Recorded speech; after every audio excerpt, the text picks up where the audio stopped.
Just yesterday, a series of alleged Ukrainian drone strikes hit Moscow, which saw the Kremlin, the very embarrassed Kremlin, promptly lash out, labelling them as terrorist attacks. The strikes took place across the Russian capital, hitting a number of residential areas, although authorities have claimed there were no casualties.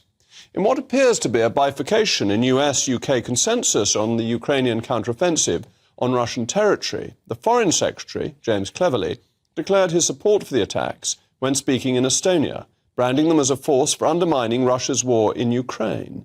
Meanwhile, the US State Department said it generally did not support attacks within Russia's borders. But perhaps most concerningly of all, former Russia President and Putin stooge Dmitry Medvedev, in response to the Foreign Secretary's comments, said that British officials are legitimate military targets before going on a bizarre diatribe against Britain, calling us an eternal enemy, and then ironically invoking international law, not a subject Russia's very hot on. We're now past the one-year mark of Vladimir Putin's invasion of Ukraine, and as predicted, the conflict has descended into a war of attrition. But what do these latest escalations mean for the UK? Well, I hope my next guest, Mary Dejevsky, former foreign correspondent in Moscow, may have some answers for us. Mary, thank you so much for joining us. First of all, are we confident that these attacks were from Ukraine? Because they haven't been confirmed as yet, have they? No, they haven't. We're not completely confident, but it seems very hard to believe that there would be any other origin for such attacks.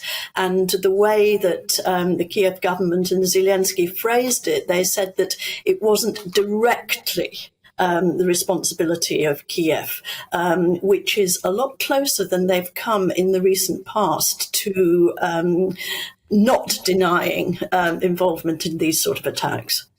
And this is very important because so far Russia has had pretty much free ability to attack Ukraine without getting much back in return, and that it changes the balance of the war if Ukraine is able to hit targets inside Russia. Yes, we've been watching over the last couple of months, really. There seem to have been an increased number of attacks of various sorts, small-scale sabotage, derailing trains, attacks on oil refineries, munition dumped, a small incursion across the border into Russia proper, and the flying of the drones over the Kremlin, which we had a month ago, and now the actual drone attack on Moscow suburbs. So we've seen more and more incursions, if you like, of different ways into Russia proper. And how big a humiliation is this for Putin and for Russia? Surely the Russian bear must be very embarrassed that a country it thought it could invade and take over pretty quickly is able not only to strike back, but to strike back at the heart of its capital city. No, I think the symbolism of this is far, far more important so far than almost any other aspect of it, because it shows the vulnerability of Russia. And I think one of the reasons why, it may look from here as though Russia's using some quite strong rhetoric, but if you think where it's coming from, it's not coming from the Kremlin proper. And I think that reflects an interesting, as it were, division of responsibility, that for President Putin to get too exercised about this in front of the Russian people, you're right, there is a huge aspect of embarrassment here. And it must be good for Ukrainian morale as well that in the Second World War, when London was being bombed, the British made some raids deep into Germany, to Berlin, to the huge embarrassment of the then German government. And that was very well received, obviously, by the British people when they were under attack.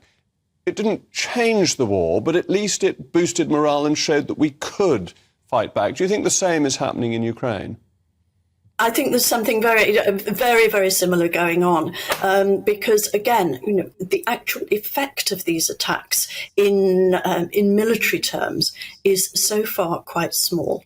but in symbolic terms, as a gesture, it's huge, and it sends a signal back to Ukraine, as you say, and it lifts morale. But of course, there are huge risks here as well, because striking into Russia proper almost encourages a Russian response, because it's something qualitatively different from what we've been seeing until now.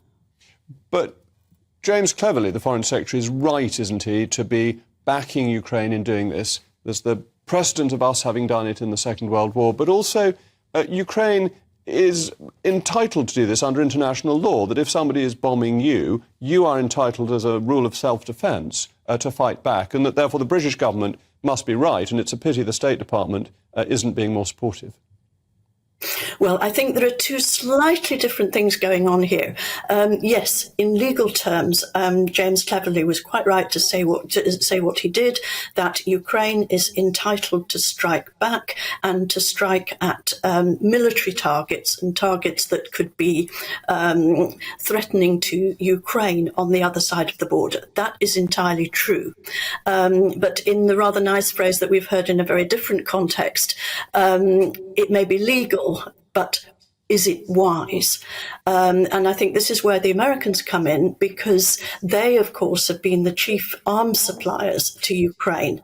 And they've set, very publicly as well as privately, very specific conditions that what they supply to Ukraine must not be used to strike Russia proper. It must be used to defend Ukraine inside Ukraine's boundaries.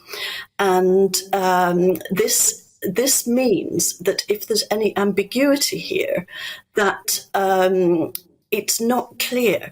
The drones that struck Moscow, it appears that they were Ukrainian, or at least that they weren't American and they weren't British. So the involvement of foreign military aid donors is that is not in question. Absolutely. Well, thank you for explaining that. So the agreement with the Americans is intact, and the Russians have been embarrassed. And, well, let's hope the Ukrainians can carry on their fight back.